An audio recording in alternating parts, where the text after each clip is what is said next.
Hello and welcome to another episode of MBL Timeout podcast with your host Serp.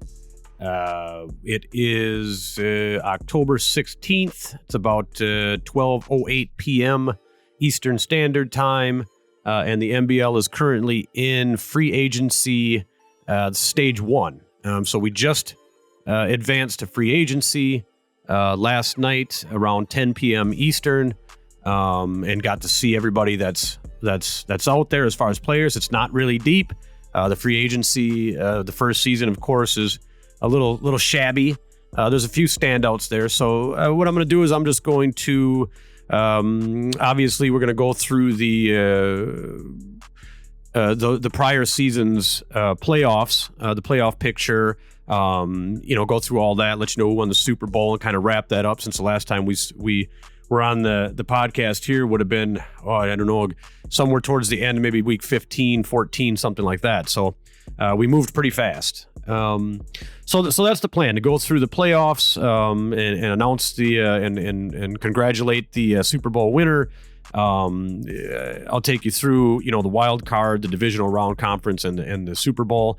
Then I'm going to go through some of the caps. I'd like to go through the teams and just kind of give you an idea of the cap space that everyone has, and maybe you'll get a picture of who's going to make some big moves, who's not, who might save it. But in any event, you'll know who's got the space and who doesn't. And then I'll go through and just name off some of the more prime candidates for free agency signings, or some of the players that may actually impact teams. And that should be the time for this podcast.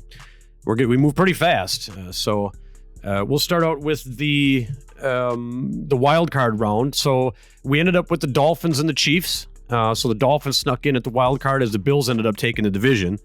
So the Dolphins snuck in with the wild card, and so did the Chiefs. The Dolphins blew the Chiefs up.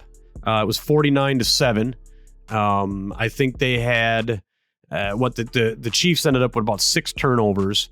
And then there wasn't really much needed. I think it was about 184 yards. Yeah, it was 184 yards rushing and 134 yards passing for the Dolphins. So I would imagine that would have been Breda just kind of, with 6 turnovers, he just pound the rock, and that's all you really needed to do. So that was kind of a blowout, 49-7. So then the Dolphins advanced there. Next we had the Jaguars and the Bills. So that was a close game. That was a really close game. Let's see, we had 5 turnovers for the Jaguars. So you see where we're going here as far as the NBL. I mean, obviously turnovers lose games. So we had 46 rushing yards for the Bills, 185 passing yards. And again, it was just, with 5 turnovers, there's not really much you have to do. Just, be a little conservative, keep the possession time up, and go ahead and take the win. So the Bills advanced over Jacksonville in the wild card round. We had the Steelers and the Colts. Colts with Eason, who was rocking, 175 pass yards for the Colts, 129 rush yards. So pretty evenly dispersed there, even though Eason was rocking the whole entire season for the Colts. Turnovers, Steelers had 3 and Steelers lost. It was 17-9. So again, turnovers is the name of the game here in the playoffs. They actually had more the Steelers had more yards, a little bit less in rushing, but more passing yards. But the turnovers were just murdered. And the Colts 8 third down conversions. So, I mean, that says something too. If you're moving the ball like that, I mean, you're not going to really have too much of a problem. And again, with the 3 turnovers, set that apart. So then we had the Cardinals and the Cowboys. That was a very close game. Dallas ended up eking out the win versus Arizona 31-28. There was 1 turnover from the Cardinals and 2 from the Cowboys. So a little bit different kind of a story there as far as the team with the more turnovers actually won. Granted, it was only 1 more, so you just count the Cowboys had 1 more than the other ones. But 312 passing yards from the Cowboys, 321 passing yards from the Cardinals, 110 rushing Cowboys and 80 rushing Cardinals. So a pretty close game. On paper here, it would look as if the Cardinals would have won.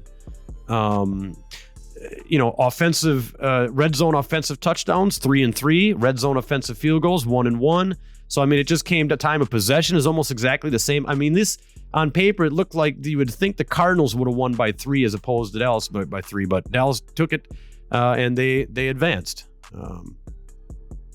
And, going back to my early season predictions, the Cowboys were kind of a cool story because, I predicted them to take that division, and they were doing very poorly at the beginning, and they just turned around, and Elliott just pounded the ball into everyone's face, and they ended up making it into the wild card round, and in fact, the divisional round, since they beat the Cardinals. So Panthers versus the Bears, Carolina kind of took care of that one. Bears had 3 turnovers. Carolina had 0. So again, same story there. 332 passing yards for the Bears, 28 rushing. So that was probably why all the turnovers. I mean, they probably should have went more towards the rushing game a little bit. It looks like they were kind of pass heavy. The Panthers clued on it, and especially since they have, what's his name back there in that safety, Chin in the background. They're probably ate a little bit there. Actually, let's go in and just take a look at Chin's stats here as far as defense goes. I just want to see what he did in that game. Let's just go straight towards the interceptions. He had one. Adrian Colbert had one. So both of the safeties grabbed one, and then Dante Jackson took one away. Were any of those for pick sixes? They were not. But in any event, 3 interceptions is pretty hard to come back from. I would know. I throw far more than 3 a game. So Panthers took that one 35-17, and then we had Buccaneers and the Falcons. And I think this was the game that the Falcons decided to, like in real life, just kind of give up. It was 17-14. No, they did pretty good. I mean, it was, I guess Tampa Bay had it throughout the game. They had 7-0 in the first quarter. Then they scored another 10 in the second quarter as opposed to 0. Atlanta kind of came back in the third with 14 and then ended up losing by 7. So I guess not like the real life. But again, here you go. Atlanta Falcons, 3 turnovers as opposed to the Buccaneers 1. Atlanta had 167 pass yards and only 11 rushing yards. So that's it. Obviously the turnover game does it. We could tell that by the statistics in all of the wild card games except for one. And then also without a rush, causes turnovers and you lose. So rushing game seems to be a little bit important here, especially since they turned up the recent update here. They turned up the pass rush.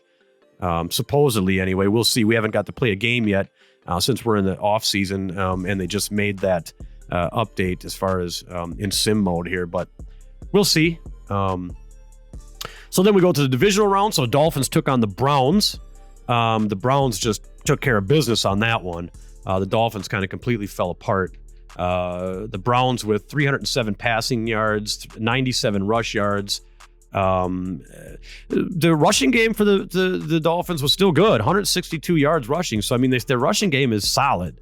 Turnovers, 3 for the Dolphins, 0 for the Browns. So that's the story again there. 45-14. So the Browns advanced to the conference. Let's see here. Then we have the Buccaneers and the Seahawks. Buccaneers, I mean, that was a good game. That was actually MBL live game. So 31-28, barely. So the Seahawks squeak it out by a field goal. Seahawks, 119 rushing yards, 231 passing yards, really balanced.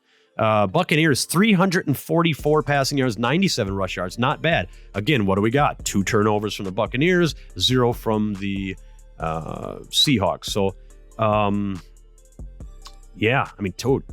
10 penalty yards. Time of possession is pretty much the same. Yeah, so it came down to the turnovers.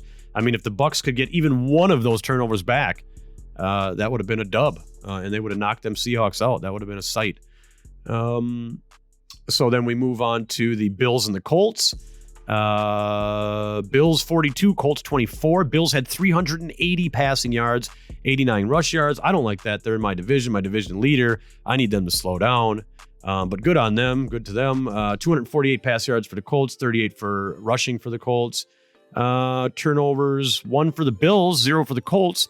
Bills still took care of business. So the defense of the Colts in the second quarter. I mean, it was 21 points Buffalo scored in the second quarter. So whatever was going on there, I mean, the defense just kind of kaputted for the Colts. I mean, they threw up 24 points. They scored in every quarter, but it just wasn't enough. I mean, 21 points in the second quarter for the Bills was just absurd.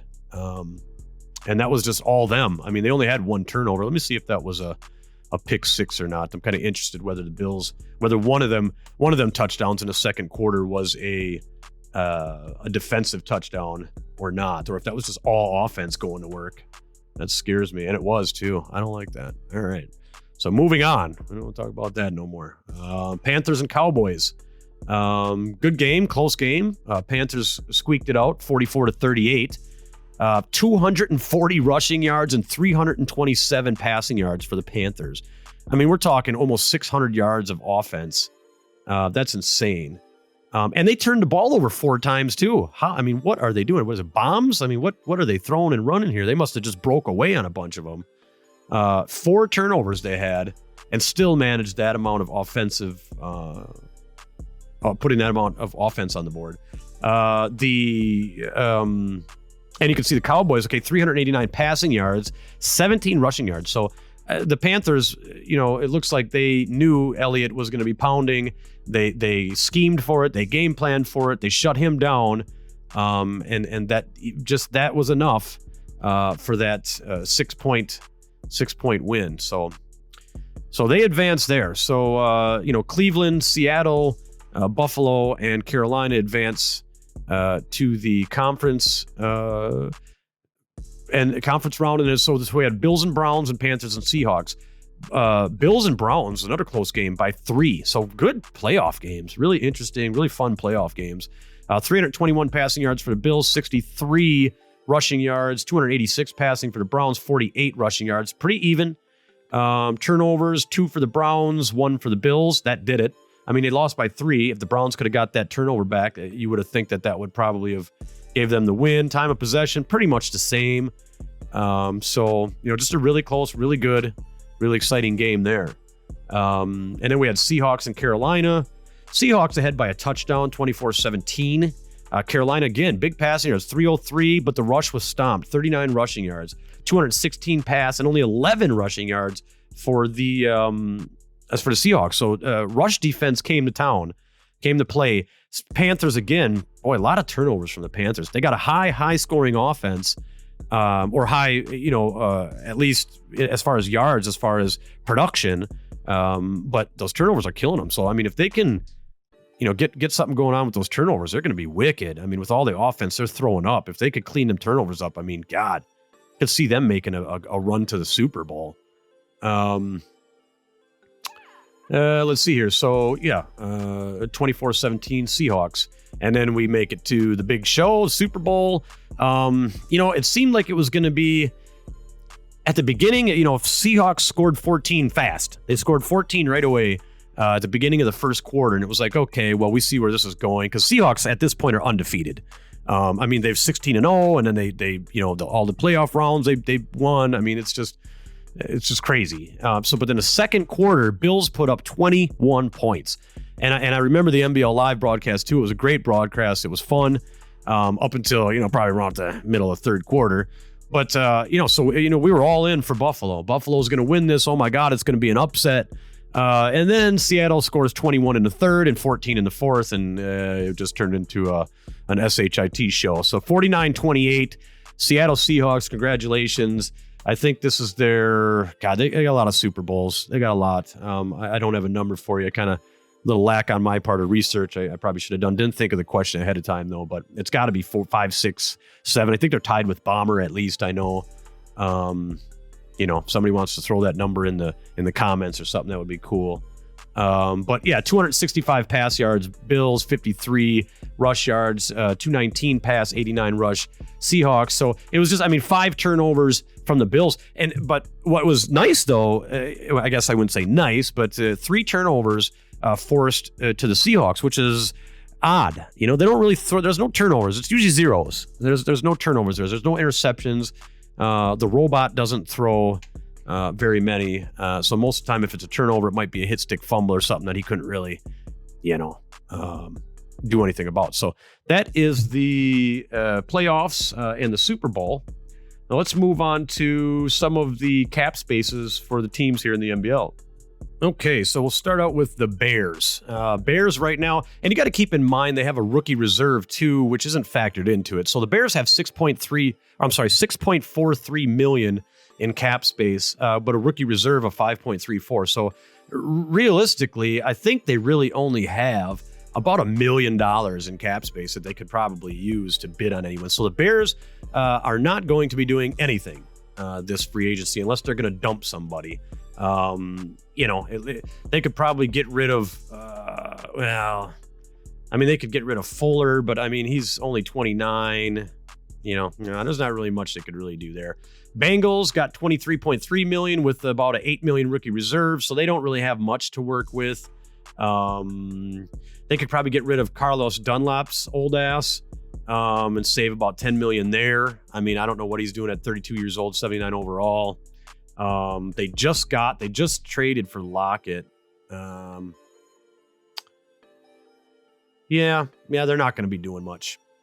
The Bills, my arch nemesis from last season and this season, 61.9 with 7, so they got about 50 million or so-ish to deal with. Who they got? They got Diggs. I wish he was older and be gotten rid of, but no, he's only 27. Poyer, there's really nobody they can.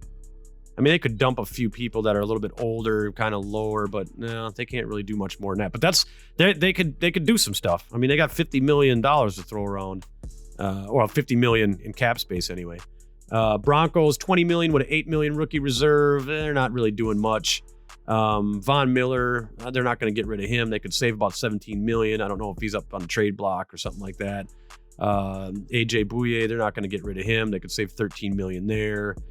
Casey, 12 million. They're getting all their stars are getting old.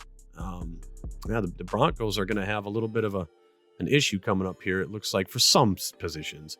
The Browns, they're not doing nothing. They got about 13 million and a 6 million rookie reserve, so they got about 6 million to spend. Aaron Donald, they just got. He's taken up 20 million. There's not much. They got OJ Beckham, 15 million, isn't it? And they're not going to do too much in free agency. They did enough in the trade. They're probably going to be out. 55 million for the Bucks, 11 million. So they got about 44 million to spare. We'll kind of start going a little faster here. The Cardinals, 66 million, 7 million rookies. So they got about 59, 60 million to go with. I got Chandler Jones. He's 31. They could save 15 million there, but they're not going to get rid of him. He's still playing really well. Hopkins, there's not much they can do as far as adding more. They don't really need to add more cap space. They're good. Chargers, 29 million, 16 million rookie reserve. They must have a pretty good pick. So that gives them about 10, 12 million. Not much really going on there. They could make a bid on some lower end guys if they needed to fill roster spaces, but I doubt that. Chiefs, they got nothing. 9 million cap space, 5 million rookie reserve. They got about $4 million to spread around. They're not going to get rid of the Honey Badger. They're not going to get rid of Tyreek Hill. They're not going to get rid of Kelsey. So they don't really have any options there. The Colts, who I just seen put a bid on the cornerback that I'm trying to, so I don't like them either. So they've got 82 million, 8 million rookie reserve. They got a lot deep pockets. So I don't know how much I'm going to battle with them, but I'm going to make sure that you pay. That's for sure. Because I want that guy. They got 33-year-old left tackle Costanza, 16 million they could save up there, but O-line is gold. Yet again, at least in the run game, pass game, it doesn't really freaking matter. You're getting insta sheds if you use the line anyway. So what's the freaking point? And they just up the pass rush anyway. So, you're going to get insta shed every play anyway. So I think in the run game and this is my opinion. You can disagree, but, so they've got a lot of money. They got a lot of money or a lot of cap space to blow around. The Cowboys have 410K in cap space and a 3.71 million rookie reserve. So I don't know how that's going to work out. The draft is going to put them in a negative cap space, I would imagine. 218, 19, 20, 20. Yeah. So they're gonna have to do something. I mean, they could dump. No, that's offensive line. It's Smith, Castro. They both got offensive line. They can't really, and they can't do anything. Yeah. Oh man. All right. Sucks for them. All right. Dolphins, 36.7 million, 17 million. They got about 20 million that they could mess around with. They don't really have any free up. I mean, Howard, they're not going to get rid of Howard. Well, if they do get rid of Howard, I mean, they've been running with Bradus. I mean, if they get rid of Howard, they could save $5 million, but why do that? I mean, he's a good backup. Eagles, they got about $9 million after rookie reserve is taken out to spend. They don't really have much that they could do for more, so they ain't going to do much. Falcons ain't going to do much. They got about $8 million after rookie reserve. They can't really get any space anywhere. 49ers got about $6 million. If they wanted to dump Garoppolo, but I doubt that. D Ford, he's 30 years old, 84. They could save $12 million there. He's, let me see. I think he's pretty damn slow. What's his, No, oh, damn, never mind. What am I talking about? Yeah, he's a speed rusher, 85 speed. No, keep him. All right. Quan Alexander, he's still younger. Yeah, they can't really do much for more space either. Giants, 28 million minus rookie reserve. They got about 22 million they could blow.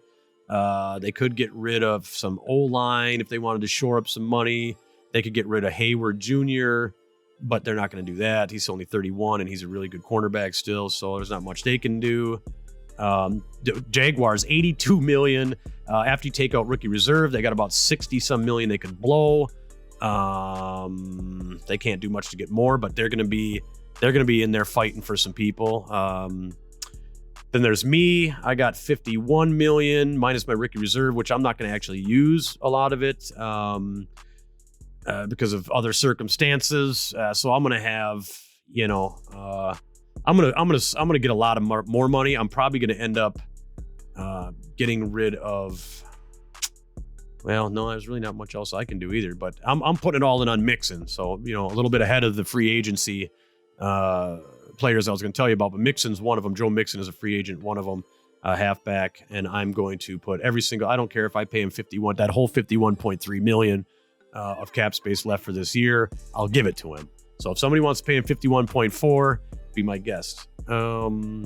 Lions, 12 million, 13 million rookie reserves, so they're going to be under. They're actually going to be negative.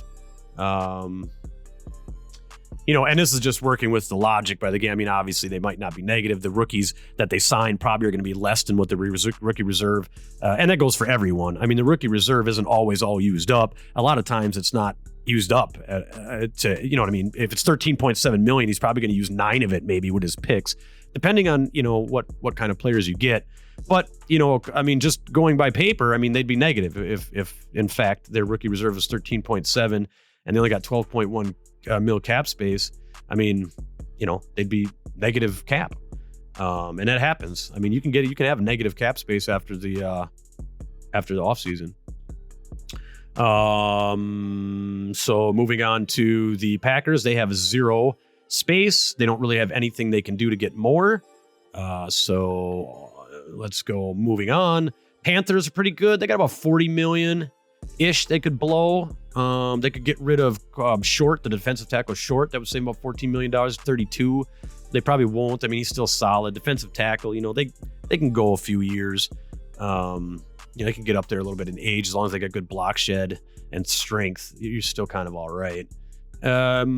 Patriots, 49 million. They got about 40 to blow. Nothing they can really do to get more. Maybe McCourtney, if they wanted to get rid of him, he's old as shit. That'd save him $9 million. Raiders have no space. They could get rid of Carr if they wanted. They could get rid of one of their right tackle is 14 million. But again, O-line, you're not going to get rid of that. That's gold. Mariota, dude, what are you doing with him? Dump him. I mean, he got no penalty, and you'll save 10 million, and it's his last year. I mean, they're going to dump him, I would imagine. If they didn't, I don't know why they haven't. unless they're using him. I mean, instead of Carr, I don't remember. But anyway, I mean, God, you know, you can save $10 million. Depends if you like to scramble or not a lot. I mean, I guess Mariota's would probably be faster, but okay. Anyway, Rams, they got about 10 million ish, maybe 15, about 15 million.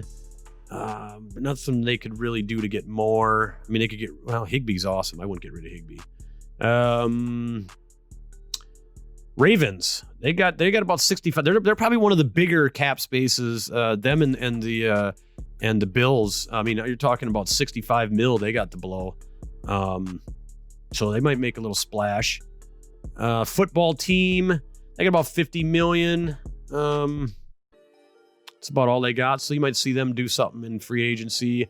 Saints only got about 11 million. Nothing they can really do. Boy, the Seahawks, man, 80 million. And that's after you pull out the rookie reserve. And obviously theirs is really low because they won a Super Bowl. So they got pick 32. You know, so they don't really have much rookie reserve they're going to need to use. They could actually shore up. No, they can't really get any more. But I mean, that's going to be enough. You know, 83. I could see them. Who knows who they're going to go for. There's really not much in a free agency. We'll get to that soon. But I mean, just save it, I guess. You know,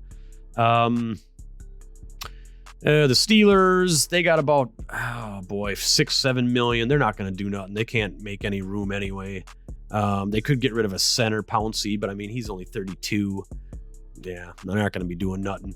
The Texans, they were trying to go after Mixon too, I think. Bad idea. They only got about 20 some million in cap space, so they're not messing with me unless they want to get rid of Watt. I mean, that'll save them 17 and a half, or they want to get rid of Brandon Cooks. That'll save them 12, but that ain't happening. And they've got no other way to make any more money. So you might as well bow out now, buddy. Titans, they are negative 1.85 million, and they've got a 16 million rookie reserve. What in the hell? You're going to be getting rid of some people. I mean, I could see Butler. I mean, he's still a pretty good core. No, he's 31, 76 overall. You're going to save 10 million by dumping him. Just bite the bullet, get rid of him. Get a rookie, draft a cornerback, and dump Butler. You know, they can't really do much else. You know, the rest of it's O-line. They're not going to get rid of that. So, yeah, they're not looking good.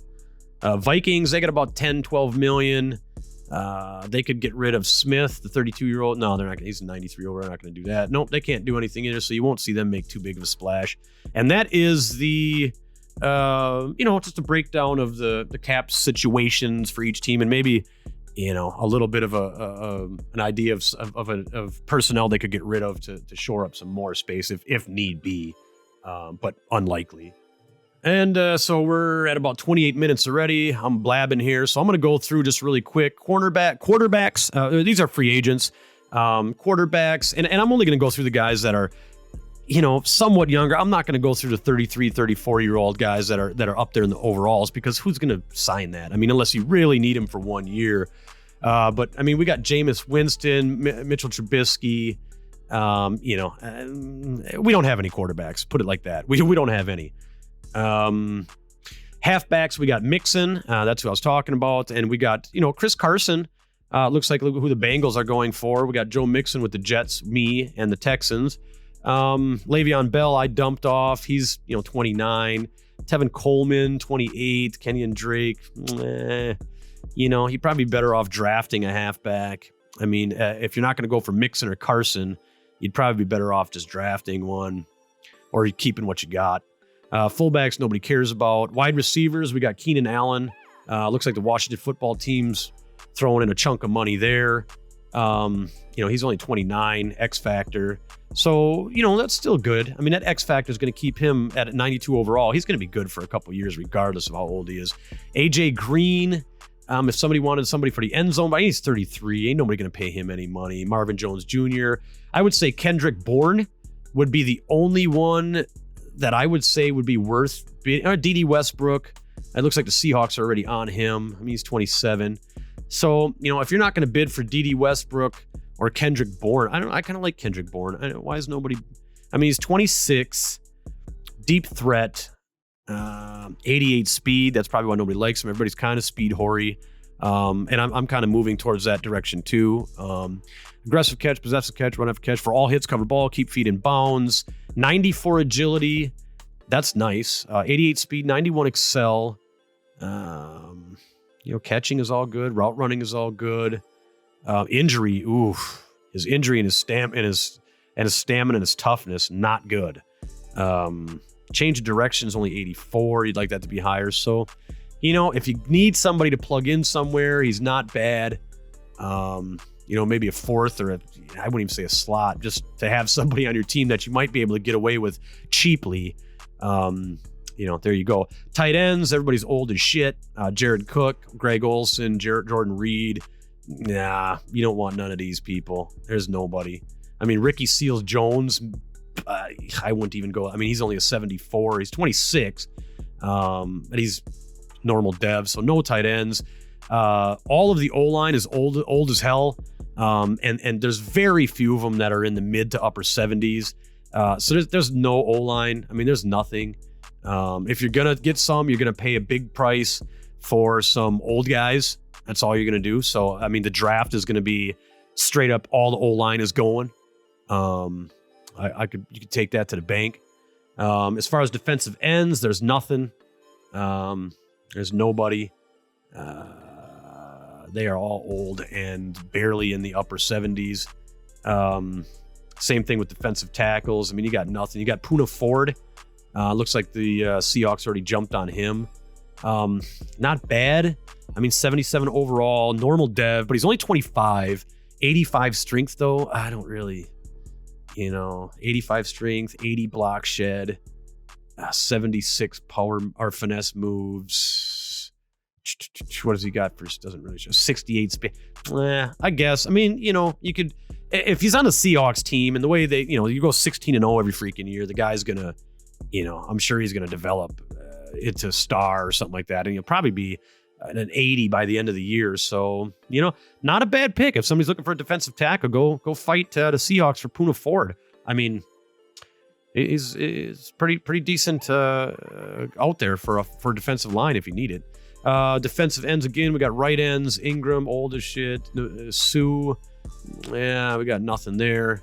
Outer linebackers is a joke. They're all old and very low overall. We got Leonard Floyd, the Bengals are on. Not bad. 28 years old, though, and a 76. Star dev, excuse me, but meh. Middle linebackers, we got Donta Hightower. He wants about $10 million a year. Avery Williamson, I just gave up. He's washed. I mean, decent player, but for, not for almost $8, $9, $10 million a year.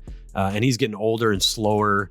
I got Anzalone, and then it just tapers off after that. We got really nobody for right outer linebackers. Cornerbacks, Mike Hilton, he wants about $8 million. He's only 83 overall. He's 27. I don't know, slot guy. Jordan Lewis, 26 years old, 79 star dev. Not bad. His stats I don't like as much. Sidney Jones, who I'm bidding on, and who the evil Colts just placed a bid on too. That would be about the only one I see worth anything. Safeties, you got Demarius Randall up there, superstar, but he's 29, 84 overall, so he's going to be good for a little while yet because of superstar, but he's already 29, and safeties, I mean, you can draft them. All you need is somebody, fast in it. It depends if you're using them this Madden or not, whatever, but they're all in a 28, 29 year olds, 79 overalls and up. So nothing spectacular, but decent if you needed one.